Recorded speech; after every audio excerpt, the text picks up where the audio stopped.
Today we are talking all things brand story. So I have 3 big ideas for you around your brand story, why it matters, and kind of how to figure it out, because I know this is a topic that a lot of people have questions about, and there's also a lot of fear associated with figuring out what your story is, sharing it, being vulnerable, all of that stuff. So we're going to dive into that today in our short little video. So 3 points on brand story. Number 1, your story is more important than your resume.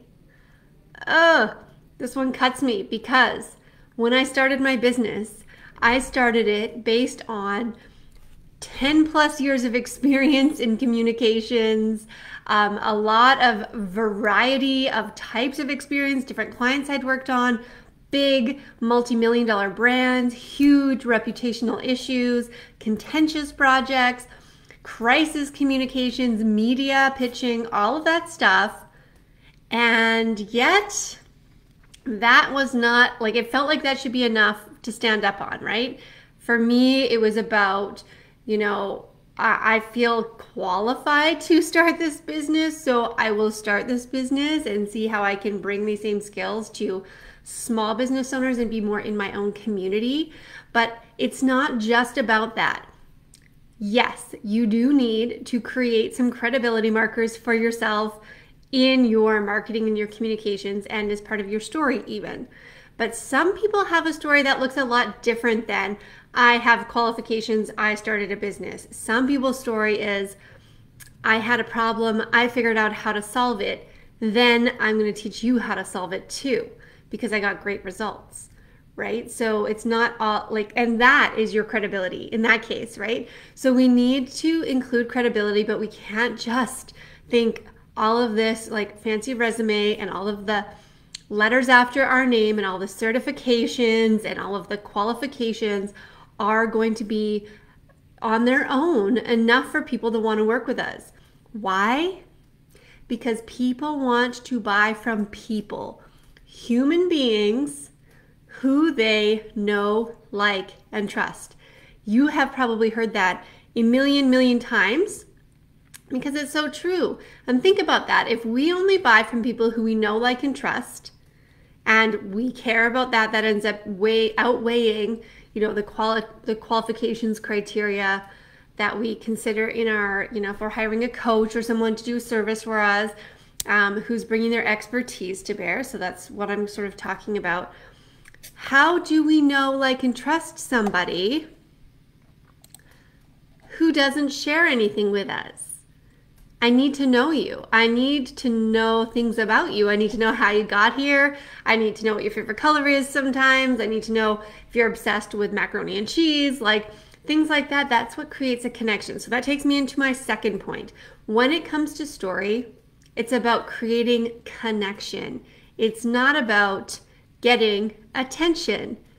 What we tend to feel when we're thinking about sharing our story is, people are just going to think I'm looking for attention if I talk about myself, because we get uncomfortable with that. Or especially if your story is rather emotionally charged. Mine is. My story involves the death of my mom. So there's a lot of emotions there, and I used to think that if I shared it, people were just going to think I was looking for sympathy or something like that. No, that's not what I'm doing. Like, I'm not here asking for your sympathy. I'm not trying to get something from you. What I'm trying to do is create connections. So when I share a story, it allows you to think about your version of that story. If that sort of thing has happened to you before, if you thought about that kind of thing before, what would you feel like if that thing happened to you? All of that is what goes on inside of the head of the person you're talking to when you share your story. It's about creating connection. It's not about getting attention. So as uncomfortable as it is for you to strip away the fear around putting yourself out there and being a little vulnerable and sharing some personal stuff that you have worked through to whatever capacity you need to have worked through in order to get yourself to a place that you want to share it, right? You don't have to share things that you're in the middle of. Like, there's boundaries. You can put your own boundaries around it. Lots of options there. but we're sharing the story to create the connection. Creating the connection is what makes people remember you and what makes them want to choose to work with you. And now I want to talk about my third point when it comes to brand story, and that is the importance of knowing your why. So, two things there. Simon Sinek, one of my favorite authors, says people don't buy what you do, they buy why you do it, right? People buy into the purpose, people buy into a mission, people buy into a why. So it makes a huge difference for you and your ability to connect with people, and they're wanting to be part of what it is that you're doing. If they see your excitement, they want to jump in and be part of that ride. Right? If they see that you're doing something that means something to them, they want to support it. That's how that works. The other piece of knowing your why, and this is just one type of story that you can share, your why story, why you're doing what you're doing, is because you need to know why you're showing up every day. You need to know why you are going to push through the hard stuff that's going to come across your path daily, if not multiple times a day. As an entrepreneur, you need to be able to say, okay, it's worth it.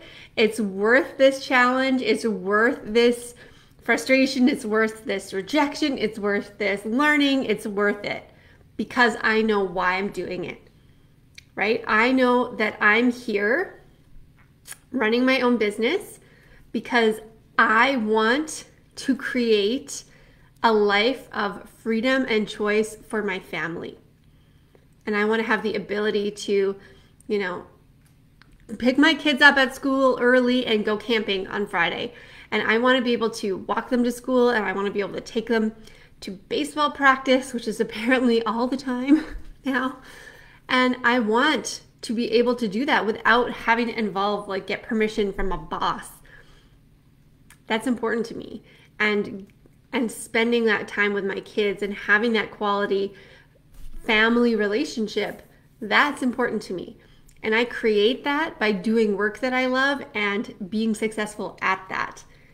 That's why I keep showing up when the things are hard, when the client work is hard, when the capacity is up to here and I don't even know how I'm going to do it.